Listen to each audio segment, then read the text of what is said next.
Jadi agama Hindu yang kata apa-apa. Tak boleh kata apa-apa. Itu yang di Malaysia ni bila kita sebut la ilaha illallah, tak ada siapa marah. Hindu tak marah, Kristian tak marah, Yahudi tak marah. Macam mana? Bahkan diiktiraf lagi, Malaysia is very good, number one in the world, Islam moderate in the world. Amerika iktiraf, Britain iktiraf, Jepun iktiraf, Korea iktiraf. Pasal apa? Pasal Islam dia lah Islam moderate, yang dia author, bukan macam ajaran Nabi SAW. Hari ni kita nak betulkan balik. Betul pun tuan-tuan, bukan bab yang ke-10, ke-11, ke-100. Bab pertama ni, ketuhanan. Macam mana tu saya baca dalam surat khabar tu, saya tengok, ya Allah, macam mana lah nak buat masyarakat ni. Kita yang mengaji ni pun ada yang double, tambah yang tak mengaji langsung. Tambah istilahnya beriman dengan surat khabar. Apa surat khabar kata? Ya, hip hore, hip hore. Katalah gitu kan, hidup Melayu, satu Malaysia. Allah, itu ajaran akidah dia. Kita belajar macam mana? Oh, jenuh jerit, mesti sempurna, Tuhan mesti sempurna, takkan ada sifat kurang. Yang lain tu batil. Manusia saja sangka sebagai Tuhan, sebenarnya bukan Tuhan. Tak ada apa pun ciri ketuhanan kat situ. Bahkan kalau nak kira mulia tu, kita mulia lagi daripada patung-patung. Baik sembah orang. Kalau saya gagah perkasa baik sembah saya, boleh tak saya bagi makan, bagi minum, bagi gaji, daripada sembah patung? Sembah patung, kalau sembah buat patung, lawan, kalah. Mesti kalah. Agama apa nak lawan? Kalah kan? Bab ketuhanan. Ibu nak kelahi dengan bab Kristian, kalah. Takkan Tuhan ada anak, takkan ada isteri. Ada anak, ada isteri bukan sifat kesempurnaan. Mai kelahi tau. Tapi benda tu di Malaysia tak diizinkan. Pasal Malaysia dia lebih memelihara keharmonian supaya jangan gaduh. Walaupun tak bergaduh, tapi akidah punah, mampu mati kafir kan.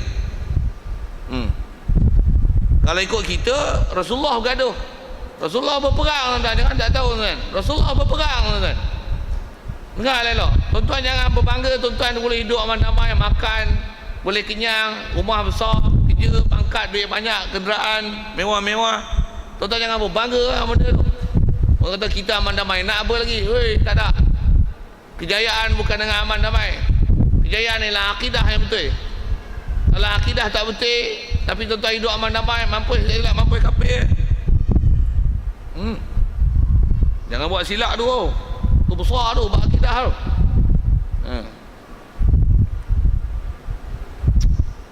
Baik. Jadi asal kita bicara ni lah bab ketuhanan yang kata mestilah Tuhan yang sebenar, Allah mesti Tuhan sebenar. Dan pada kalau atas kata prinsip Tuhan sebenar, mesti tidak akan ada sifat kekurangan, mesti pada dia sifat kesempurnaan. Sekali lagi saya sebut, semua tu ambil mana ambil pada kalimah la ilah, tiada Tuhan yang disebut dengan sebenarnya. Tuhan yang truly God, yang sebenarnya apa dia? Mesti sempurna dan takkan ada sifat kurang. Baru syarah kat tu. Baik. Itu sebut atas makna umum. Sikit soalan gini, dah kata sifat sempurna dia banyak, sifat mustahil pada dia pun banyak. Untuk berapa minimum mesti kita belajar untuk kita, kalau kita kafir mengucap kalimah syahadah sah jadi Islam. Itu kalau kafir yang masuk Islam. Tak salah buat kita kafir, contoh je lah kan. Tapi maksudnya orang kafir dia nak mengucap kalimah syahadah, dengan itu sah Islam dia. Apa mesti diiktikad dalam bab ketuhanan?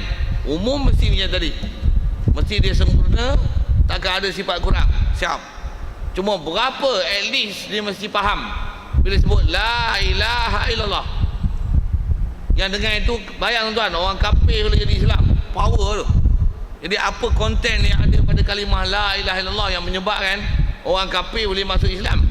Satu, Rasulullah ajar orang kafir masuk Islam dengan syahadah la ilaha illallah. Rasulullah tak ajar dengan qul huwallahu ahad. Dia tak ajar innallaha ala kulli syai'in qadir. Dia tak ajar dengan Allahu la ilaha illa huwal hayyul qayyum. Dia tak ajar dengan bismillahirrahmanirrahim. Tidak, dia ajar dengan la ilaha illallah. Berapa sekurang-kurang yang mesti ada dalam la ilaha illallah? Tu ulama nak sebut. Pasal kita apa-apa kaedah pun, you nak belajar, you mesti ambil minimum. Maksimum memang bagus lah, banyak ni pun maksimum bab ketuhanan infinite tuan-tuan. Angka tak boleh habis ni. Bila kita nak belajar? Sampai bila kita akan belajar sampai kita punya akidah sempurna? Bila? Sempurna sampai sesempurnanya, sampai faham semua bab ketuhanan, menafi segala sifat kekurangan, sampai mati tak sudah kan. Tapi at least berapa yang mesti tahu, mesti kita belajar prinsip minimum. Itu yang kita nak tengok ulama sebut apa dan ulama hurai apa. Macam mana pun saya nak sebut asal ialah berapa sekurang-kurang yang mesti belajar. Macam mana kalau sebut pressure, memang maksimum 100. Berapa sekurang-kurang nak lulus? Itu kau mesti dapat. Kau mesti spot. Pasal nak lulus, mana-mana paper kau mesti spot bagi lulus. Pasal apa? Kalau tak ada ni, out. Kalau SPM nak dapat sijil, berapa subjek yang kena lulus? Tak ada ni, out. Mesti kaedah dan prinsipnya belajar sekurang-kurang. You nak dapat sijil penuh, dapat sampai 20 subjek, 30 subjek, cuma dulu boleh lah, sekarang tak boleh lah. Sikit saya bentuk dalam peperiksaan dan SPM lah saya sebut tu. Tapi at least berapa pelajaran teras kau mesti lulus. Dan pelajaran teras tu berapa markah mesti tahu. Dan kau mesti skor markah tu. Tak dapat, out. Saya nak sebut kaedah tu. Ni pun berapa dalam bab ketuhanan yang mesti hang faham. Hang tak faham ni, out. Walaupun bab lain hang okey, tapi teras ni hang out. Dengar tu. Kalau macam SPM lah ni, sejarah tak lulus, out. Tak ada sijil. Dulu BM, BI, lalu ambil Julai paper apa lah. Lah ni sejarah pun ambil Julai paper kan. Tuan tak faham surah. Dulu dah lama tinggal SPM, tak kerti benda. Saya apa? Pasal dia trust. Walaupun pelajaran lain, kimia, fizik, biologi, mekanikal, apa lagi nak sebut tak apa, vocational, pelajaran hani, lukisan ni, arca 3,000, macam-macam, bahasa Punjabi, Tamil, bahasa Jepun, semua A plus. Sejarah out. Akidah sama. Belajarlah Ar-Rahman Ar-Rahim Al-Malik Al-Quddus As-Salam Al-Mu'minun, Allah di langit, out. Siapa? Dia trust. Dia subjek trust kan? Dia pelajaran trust bagi ketuhanan.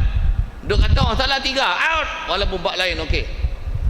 Tuhan Pengasih, Tuhan Penyayang, Tuhan bagi kita rezeki, Tuhan bagi kita hidup, Dia menghidupkan kita, beri kita makan, beri kita minum. Okey. Itu Tuhan 3, out. Kapit tu. Reject tu.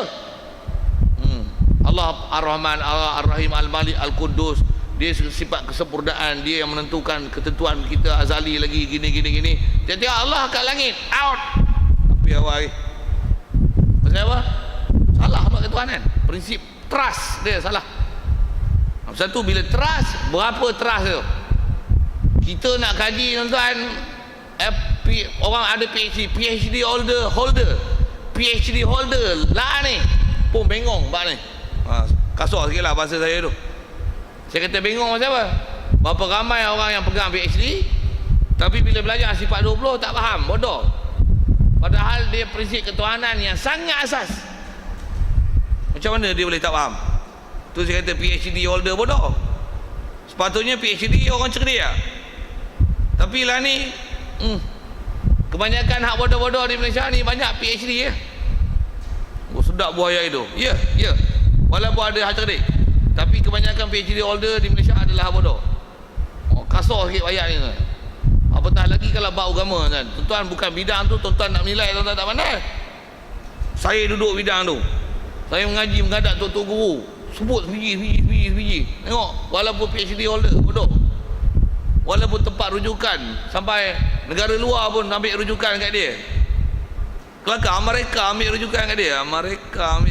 Kelakar Amerika iktiraf, you Islam is good, your Islam is very good. Kalau nak ambil reference pun ambil lah pada dia. Amerika iktiraf, British Oxford iktiraf, Islam dia. Tapi ulama tak iktiraf saja kan. Pasal PhD holder Oxford sikit lah sebut babak macam tu. Okey, asal saya nak sebut ialah persoalan banyak mana nak belajar. Kalau ayat Quran, berapa ayat nak hafal? Kulhu padan. Kalau tak padan berapa minimum? Itulah sebut minimum tu. Berapa minimum? Itu yang disebut dengan bahasa macam ni. Tetapi jadi nisbah kesempurnaan Allah Ta'ala tak ada hingga, tak ada angka. Sifat kekurangan pun tak ada angka. Tapi ada tapi tu. Dia buat tapi tu siapa? Pasal takut sangka ini. Kalau gitu tak hingga. Banyak kita tak belajar, tak boleh. Lepas tu biar je lah. Cik kata Allah Ta'ala sempurna, jangan kurang. Okey itu cukup. Tak, ada tapi walaupun banyak sifat kesempurnaan dan di sebaliknya sifat kekurangan itu mustahil pada Allah Ta'ala, tak terhingga, infinity angkanya. Tetapi ada tetapi yang wajib atas tiap-tiap mukallaf sebagai wajib usuli mengetahui dan i'tiqad dengan tafsil satu-satu. Tafsil tu perinci satu-satu. Maksudnya faham maksud, faham terjemah, lepas tu faham huraian, lepas tu dalil dan hujah dan alasan dengan Qurannya, dengan akalnya, supaya mantap dengan huraian hadis, supaya mantap dengan akal. Pasal kita bukan istilah taklid buta, bukan ikut buta-buta. Pasal Al-Quran mengajar setiap benda yang ada dalam akidah, begitu juga dalam hukum syarak, selalunya dia adalah cantik dengan akal. Dengar elok ayat. Biasanya apa yang ada dalam ajaran akidah ataupun syariat, biasanya dia cantik dengan akal. Nak syarah tu panjang. Apa yang ada dalam akidah dan apa dalam syariat biasanya sangat cantik dengan akal. Maksudnya akal yang waras mesti kalau fikir panjang boleh terima. Itu saya sebut dengan akal waras. Sekali lalu je. Bahkan apatah lagi kalau dibuat dengan kajian-kajian saintifik, apatah lagi telah dibuktikan kajian tersebut memang betul. Apa saja hukum syarak, baik akidahnya, baik fiqhnya, baik tasawufnya, semuanya memberi manfaat yang besar dan tidak boleh disangkal oleh sesiapa pun. Wajib berpegang itu. Satu, ulama ajar kita dengan fakta akidah dan dalil Quran dan akal. Supaya apa? Dengan akal mantap. Maksudnya dengan Quran dan akal. Akal pun menerima prinsip itu, Quran pun support. Akal menerima Quran prinsip itu, Quran support. Jadi maksudnya akidah kita betul lah. Walaupun nampak satu sudut pakai akal, dia kalau pakai akal semata-mata tapi tanpa bimbingan Quran, itu memang salah. Tapi akal kita bicara ni akal yang terbimbing, yang diajar oleh ulama, ambil berdasarkan semua ada sumber daripada Quran. Tu yang berapa yang kena tahu satu persatu. Dia bukan saja dengan kaedah akal, tapi ada Quran. Saya akan sebut sekali lalu dengan ringkas nanti. Yang kata dia, kita mesti tahu satu-satu sifat kesempurnaan yang wajib bagi Allah Ta'ala atas qaul. Qaul ni bahasa Arab, atas pendapat yang muktamad, maksudnya yang dipegangi oleh ulama ahli sunnah wal jamaah adalah 13 sifat. Sekurang-kurang mesti belajar 13. Ini qaul muktamad. Angka yang kita selalu dengar adalah 20. Istilah dalam istilah ulama ni 20 ni di kalangan kita orang Melayu adalah pendapat yang masyhur. Pasal kita lebih popular dengan sifat 20 berbanding dengan sifat 13. Tapi kalau tengok 13 dan 20 ni macam mana? Sama saja. Cuma cara bilang dengan cara ringkas ataupun bilang dengan terperinci. Bilang dengan ringkas 13 atau qaul muktamad. Kalau kita perincikan satu-satu dengan asingkan apa yang akan ada sifat yang terhasil daripada 13 yang asal ni, dia akan boleh sampai 20. Yang tu yang jadi khilaf antara ulama, nak kata 13 ataupun 20. Sebenarnya sama dengar ni ayat tu. 13 20 sama bukan ada beza sikit pun. Macam mana kita sebut bila mudah-mudah bagi upgrade ilmu sikit, macam rukun nikah boleh sebut ringkas 4. Apa rukun nikah? Pengantin lelaki perempuan satu, lagi wali, 2 saksi, ijab kabul 4. Kalau nak panjangkan tuan-tuan, saya buat 10.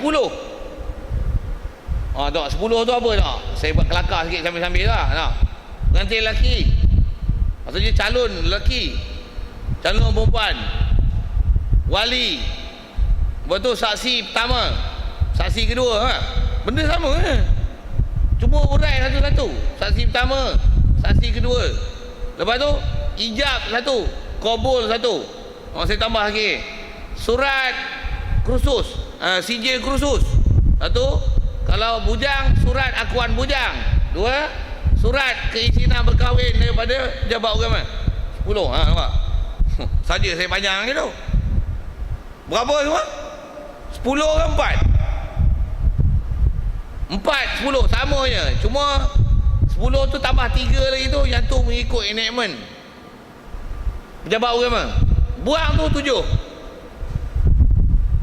Buang tu apa? Syarat surat akuan bujang, sijil kursus, lagi surat kelulusan pernikahan daripada pejabat agama. Lepas tu botok naik, tengok boleh dia nikahan, baru boleh jadi juru nikah bagi pasangan yang nak dikahwin tu. Baru boleh jadi pendaftar nikah untuk pernikahan. Tak faham sudah? Apa saya nak sebut ni? Kalau buang 7, buang 3 tu 7 ke 4 rukun nikah? Ya, 7 ke 4? 7 ke 4? Sama. Siapa jawab lain-lain, bodoh. Untuk apa beza dia? Beza cara ringkas, cara panjang. Cara panjang 1, 1, 1, 7. Ringkas 4. Padahal lah sikit kalau panjang tu, macam tajwid. Hukum nun mati apa? 4. Boleh kata 5. 4 macam mana? Izhar, idgham, iqlab, ikhfa. 5 macam mana? Izhar, iqlab, idgham al-gunah, idgham bila gunah, iqlab. 5. Jadi 5. 5 ke 4? Jawab. Sama lah bodoh. Bodoh tu. Rukun sembahyang apa? 13 ke 17? Sama je. Apa beza pula? Mana pula sama 13 dengan 17? Sama. Cuma cara ringkas dengan cara panjang. Cara ringkas apa? Rukuk serta tumakninah, i'tidal serta tumakninah, sujud 2 kali serta tumakninah, duduk antara 2 sujud serta tumakninah. Jadi 13. 17 pasal apa? Rukuk, tumakninah ketika rukuk. Tempat tu yang diceraikan tu. I'tidal, tumakninah pada i'tidal. 4 tempat yang ada tumakninah tu asyik-asyik kan. 13 campur 4, 17. Sama ke beza 13 dengan 17? Sama lah bodoh. Bodoh tu. Saya nak sebut apa? Sebut ke Wahabi bodoh tu. Pasal dia bertikai. Sat 13, sat 20. Sama ke lah bodoh? Bodoh dia mana. Pasal ada orang bertikai apa tu? Satu kalau sebut 13 pasal apa? 13 pasal sebut dengan tak payah maknawiyah. Sebut kudrat iradat ilmu hayat sama basar kalam, tentulah qadiran muridan aliman hayyan sami'an basiran mutakaliman. 13.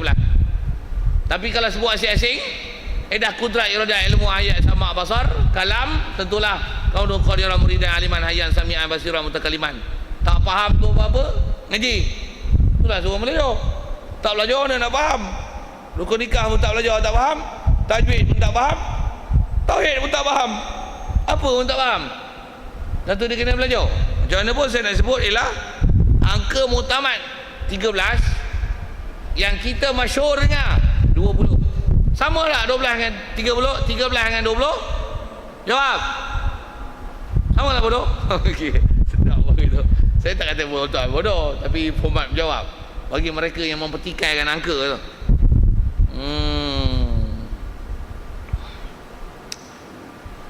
Baik, selesai tu. Jadi dia kata 13 jua. Nah 13 jua. Maksudnya kalau tak belajar hak lain, atas minimum sifat sah lah. Berbanding dengan belajar hak lain tapi 13 ni tak belajar, out. Bahkan yang lain okey, 13 ni out. Kalau tak 13 pun satu daripada 13 ni out. Out tu maksudnya kafir kan? Akidah tak betul. Satu kalau golongan-golongan yang tak suka sifat 20 ni, apa dia ajar Ar-Rahman, kenapa kita tak diajar Asmaul Husna? Ar-Rahman, Ar-Rahim, Al-Malik, Al-Qudus, As-Salam. Dia kata gitu. Kenapa duk belajar Allah wujud kidam? Bakok mukhalafah lil lawani, qiyam binafsi wadaniyah, qudrah iradah ilmu hayat. Pasal dia prinsip. Prinsip bukan gaduh belajar semua. Ini CP. Kau tak belajar semua pun, CP ni cukup untuk semua. Betul. Ini belajar banyak-banyak, tapi ada benda tak cukup. Ada CP yang tak selesai. Ada benda salah lagi dalam bab ketuhanan. Mana cukup? Macam saya sebut, ada duit note 100 satu, tapi 100 dengan duit 5 kupang, 1 sen, 5 sen, 10 sen, selori bawa main. Nilai dia 100, kulit kerang, batu semua ada. Dengan 100, baik 100 ni satu, tapi cukup semua. Ni bawa selori, bawa pakai trailer, tapi tu pun tak cukup lagi. Pasal apa? Tak betul format. Saya nak sebut apa benda isi penting, main point tu dalam bab ketuhanan mesti belajar. Itu yang ulama kita sebut berapa? 13. Okey. Jadi 13 yang wajib. Tentulah nanti di sebaliknya 13 sifat pula yang mustahil atas Allah Ta'ala, dan satu sifat harus. Sifat harus satu. Jadi kalau yang ikut kaedah angka 13, 1 ni, ada 27, mesti belajar clear. Jangan silap. 27 pun sebut dengan 13 yang wajib. Tentulah bila dah wajib, lawan dia, opposite meaning dia adalah mustahil, dan satu sifat harus. Okey, sikit ambil tentang yang wajib. Dan kenapa nak bilang mustahil? Bilang mustahil tu adalah kaedah pemantapan. Sebab kita kalau nak belajar wayar positif negatif, mesti tahu. Nak kenal manusia, lelaki perempuan mesti kenal. Nak kenal Islam mesti tahu Islam dan kafir mesti tahu. Baru cantik, baru clear. Boleh kenal mana yang Tuhan, mana bukan Tuhan. Baru clear. Mana yang sifat sempurna, mana sifat kurang, baru faham elok. Mana makanan baik, mana makanan tak baik, baru clear. Baru clear. Mana sifat mazmumah, mana sifat mahmudah, baru clear. Itu prinsip belajar lah. Apa saja ilmu, apa saja ilmu mesti kena ada dua, dia punya makna dan apa opposite dia. Mesti. Tuan-tuan tak faham tu, maksudnya tuan-tuan punya pengetahuan belum jelas. Tentu orang Islam kita kadang-kadang dia Islam, tapi dia tak tahu kafir tu apa. Tu yang ramai jadi kafir. Pasal dia tak tahu itu jadi kafir. Tolak hudud, kafir. Pelekeh janggut, kafir. Pelekeh azan, apa azan? Macam anjing menyalak, kafir. Mana boleh cakap macam tu? Alah, ulama pakai serban besar bakul, injak cerdik sangat je. Untuk kau nak kata apa? Kafir. Petikai-petikai kan apa benda yang dibesarkan dalam syarak. Takkan nak pakai Quran aja. Takkan nak masakan nasi pun pakai Quran. Petikai. Dia tak tahu ayat tu boleh jadi kafir. Jadi pasal apa jadi kafir? Pasal dia tak faham prinsip apa dia Islam, apa dia kafir, apa dia iman, apa dia kufur. Satu, dalam bab ketuhanan mesti belajar ini sifat kesempurnaan, ini sifat kurang, ini sifat wajib, ini sifat mustahil. Saja syarah kau tu.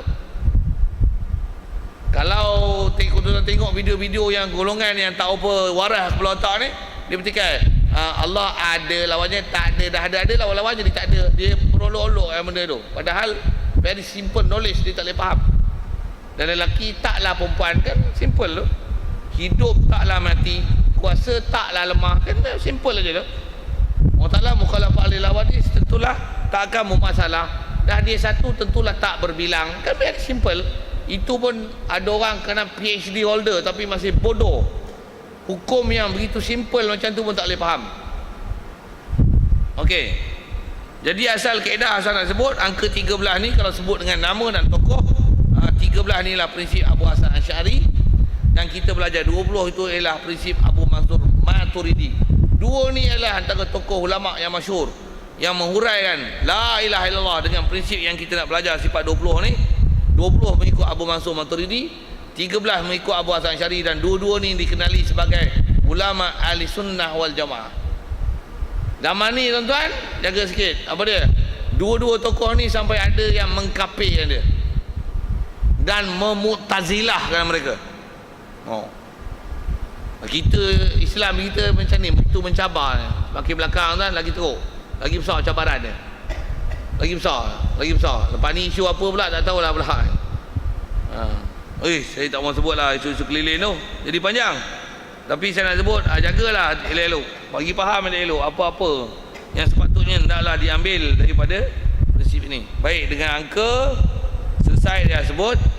Kalau disebah nak baca kitab tu, dia kata maka kita mula bilang sifat 13 itu. Baru dia nak mula wujud, kidam, baqo', mukhalafah lil wadis, kiamin nafsi, sampailah nanti kalam. Dia akan bicara satu-satu. Nak tengok huraian ni tuan, sebiji bab ketuhanan yang insya-Allah bila kita belajar bab ni, walaupun kita tak belajar ayat Quran lain, walaupun tak belajar Quran, tak belajar hadis, insya-Allah akidah betul. Maksudnya apa? Kita belajar apa yang ulama ajar dengan format dan rumusan ni. Kalau kau tak sembahyang berdosa, tapi kalau yang ni beres, maksudnya kalimah syahadah kau la ilaha illallah betul, sah untuk kalau disebut orang kafir masuk Islam. Kalau hang Islam, maksudnya you are still Muslim, tak jadi kafir, tak murtad. Maksudnya apa? Kau punya pegang masih mengikut asal lagi. Macam mana ajaran Rasulullah kita pegang betul, tak silap. Walaupun kita tak ada kepakaran ilmu fiqh, ilmu hadis, baca Quran pun tak boleh, tapi bab ketuhanan kita tak salah, pasal kita dah diajar dengan format yang betul. Yang ni yang ulama nak ajar kat kita ni. Yang memang kalau kita tengok sedikit sejarah Rasulullah, memang dia tak pernah ajar Allah wujud, kidam, baqo', mukhalafah lil wadis dengan menyebut satu-satu. Dia tak pernah. Memang tak ada siapa yang mempertikaikan perkara itu. Hatta kalau kita sebut Abu Hasan Asy'ari, Abu Mansur Maturidi yang menghitung sifat tu, wujud, kidam, baqo', mukhalafah lil wadis sampailah kalam tu, tak ada siapa di kalangan mereka mengatakan Rasulullah mengajar directly, mengajar sifat 20, tak ada. Tetapi Rasulullah mengajar sifat 20 ni indirect. Yang tu nak bagi huraian sikit, lepas tu nak buka soalan, pasal dia nak sebut satu-satu. Yang indirect ni lah yang kita nak belajar, yang dengan itulah orang sebut hanya just one kalimah.